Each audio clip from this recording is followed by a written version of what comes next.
ano bang ginawa lahat nyo? Welcome back to the first video. Mama, welcome back. Ay, hindi ka na welcome back. Welcome. Welcome of the world of me. So, this is gonna be the first video of the vlogging career of mine. So, watch out, watch out.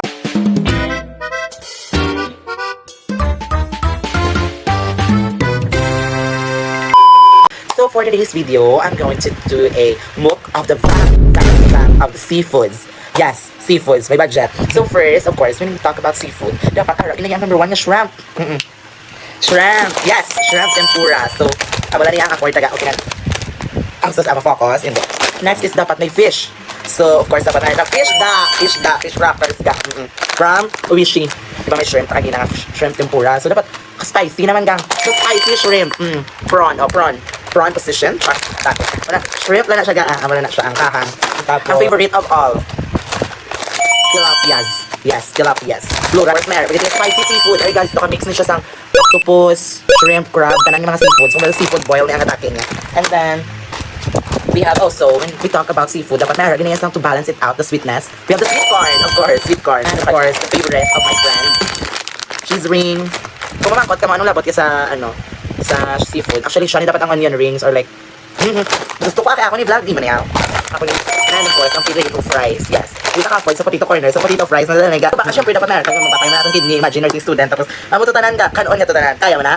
Kaya ko ni, ako pa ba? If you wonder where the questions, guys, 2 days ago, I posted a question in the Facebook that, I will do this vlog, and of course, to have something to talk about, dapat mga questions sila may questions, so, nag-comment sila dito. So, let's start na guys, tama na nga mga checker na, amo lang nag-iapon. First question, this is from Carlo Kiss.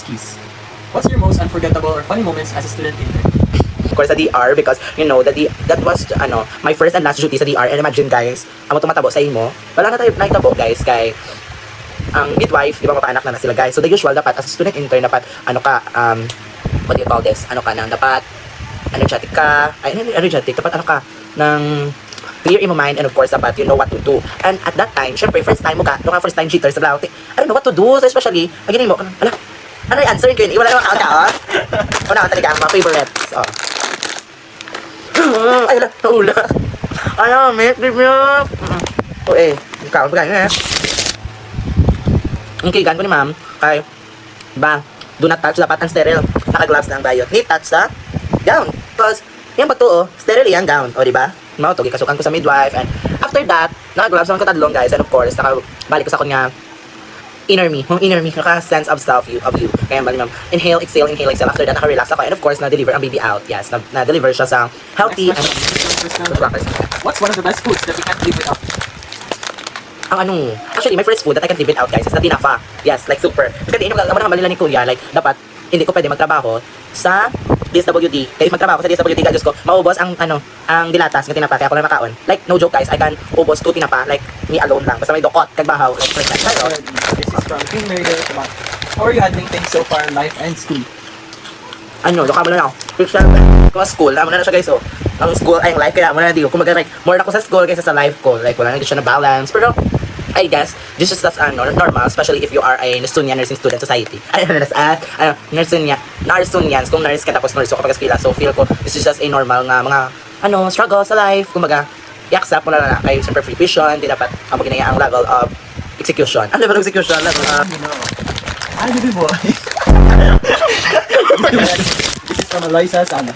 Where do you see yourself 5 to 10 years from now? I see myself 5 years or 10 years from now. After 10 years from now, dali. I don't see. I see it in the guys, Switzerland. Kumbaga, tumakuto, upod sa mga baka, kakaon nila.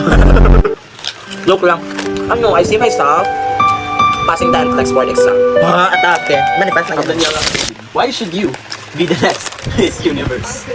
I should be the next Miss Universe because I care for the people who I love. I care for all the people because I'm a caretaker. Thank you so much. Okay, next, from Chirish. Shout out Chirish Basilina.